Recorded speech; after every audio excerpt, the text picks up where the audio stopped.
Mes chers compatriotes, à maintes reprises, et récemment encore dans mon adresse du 19 mai 2020, j'ai attiré votre attention sur les manœuvres visant à organiser la succession de gré à gré à la tête de notre pays. Je puis vous dire aujourd'hui que les choses se précisent. Les artisans du gré à gré sont plus que jamais à l'œuvre. Par ce biais, ils veulent accélérer le cours de l'histoire à leur fin, au mépris de toutes les règles démocratiques, de dévolution du pouvoir et des souffrances du peuple camerounais, je voulais dire de vos souffrances.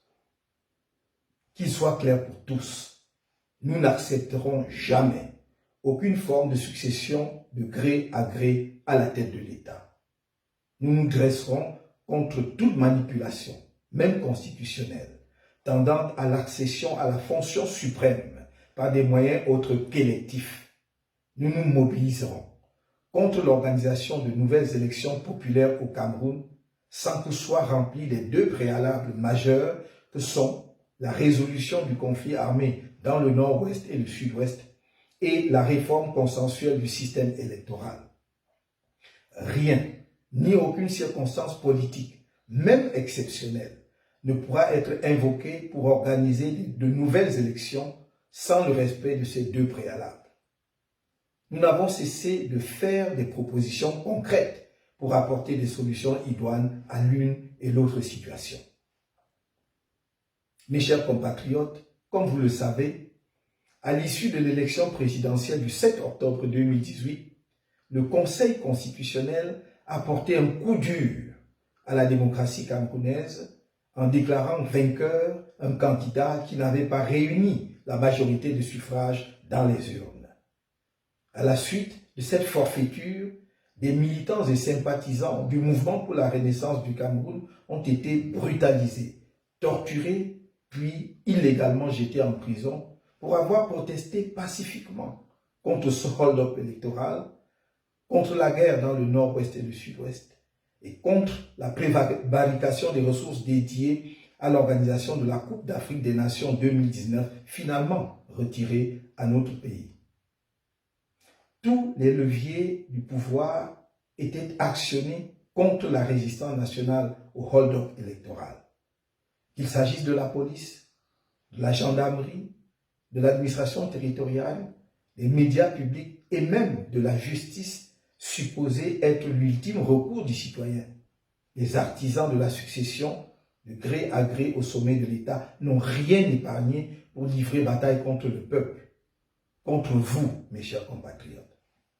Mais vous êtes restés debout, fiers de mener le combat pour la libération de notre pays. La réponse exceptionnelle que vous avez massivement apportée à l'appel au boycott du double scrutin législatif et municipal du 9 février 2020 que le MRC a lancé le 25 novembre 2019 en est une preuve irréfutable. Par votre non à ce double scrutin, vous avez martelé et réitéré votre non au hold-up électoral. Car il faut bien se rendre à l'évidence que le régime de M. Paul Biya reste sourd, indifférent et dédaigneux face aux souffrances de nos populations martyrisées du nord-ouest et du sud-ouest et aux attentes légitimes du peuple camerounais relatives à la réforme consensuelle du système électoral. Il sait qu'une telle réforme, si elle est bien menée, sonnerait à coup sûr le glas des élections frauduleuses qui ont tristement émaillé l'histoire de notre pays. Vous comprenez pourquoi ceux qui ne veulent pas d'alternance par la voie démocratique dans notre pays sont à l'œuvre et prêts à franchir toutes les bornes avec l'appui de leurs soutiens extérieurs. Tout cela est en train de se dérouler sous vos yeux.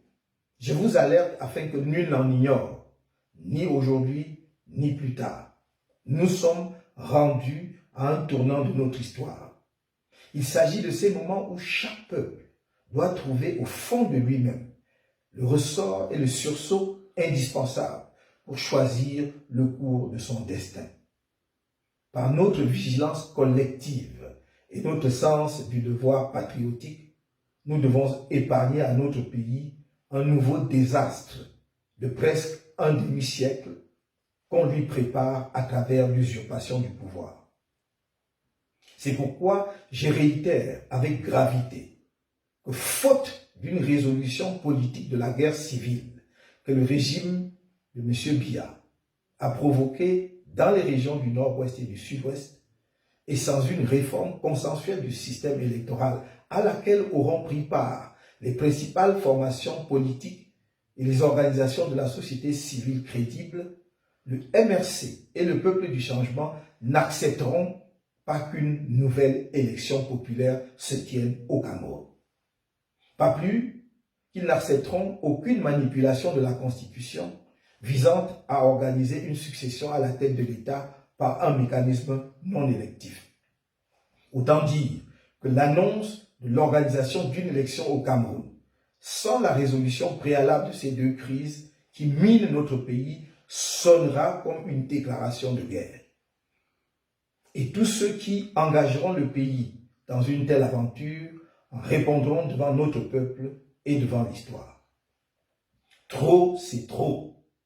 Le peuple camerounais a assez souffert de la gloutonnerie de quelques personnes dont toute l'incompétence, l'irresponsabilité et le cynisme s'étalent encore de façon dramatique à la face du monde dans le cadre de la lutte contre la pandémie du Covid-19 et qui croient pouvoir conserver éternellement le pouvoir uniquement par la terreur d'État. Il est temps que la dévolution du pouvoir dans notre pays passe enfin par les processus démocratiques admis dans toutes les sociétés modernes. Que le peuple camerounais ait la possibilité de se donner librement et dans la transparence des dirigeants légitimes qui sont tenus de lui rendre compte sur la gestion des affaires publiques. Nous sommes prêts. La torture, les emprisonnements arbitraires et les humiliations, nous les connaissons déjà. 15 d'entre nous, dont le premier vice-président du MRC, Mamadou Yacouba Mota, sont encore en prison. Et si la mort doit venir pour cette cause, qu'elle vienne. Tenez-vous prêts, mes chers compatriotes, afin qu'ensemble, nous engagions la phase ultime de la lutte pour la libération du Cameroun et l'avènement de la démocratie dans la vie politique de notre pays. Vous devez enfin pouvoir peser sur le destin de notre nation, compter sur un meilleur avenir pour vos enfants, construire un pays fort et lui assurer un rayonnement international. Parce que la voie des élections démocratiques pour l'accès au pouvoir est celle que nous avons choisie résolument depuis le début de notre engagement politique, je vous invite et vous réitère mon appel à vous inscrire massivement sur les listes électorales pour que le moment venu, l'expression de votre choix soit massive, nette et sans appel. Ceci est un appel à la mobilisation générale des Camerounais de tous les bords pour sortir notre pays de la nuit d'une dictature ivre du pouvoir et du fruit de la rapine et ouvrir une page nouvelle de la construction nationale, celle d'une société libre, fondée sur l'état de droit, ouverte et qui donne à chacun de ses enfants sa chance. Je vous l'ai dit, je ne vous trahirai jamais. Vive le Cameroun!